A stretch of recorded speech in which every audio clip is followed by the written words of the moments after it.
विधायक जी, हमारा किराया कम करो, बच्चों को लूटना बंद करो।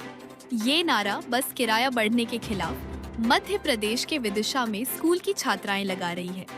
छात्राओं का कहना है कि अचानक बस किराया बढ़ा देने से स्कूल जाने में परेशानी हो रही है, परिवार पर आर्थिक बोझ बढ़ गया है, पढ़ाई छूटने का खतरा मंडराने लगा है। कहीं स्कूल में टीचरों की कमी, कहीं स्कूल जाने के लिए गड्ढे वाली सड़कें, तो कहीं ध्वस्त शिक्षा व्यवस्था। देश में कई जगहों से जेन अल्फा इन मुद्दों के खिलाफ आवाज उठा रहे हैं।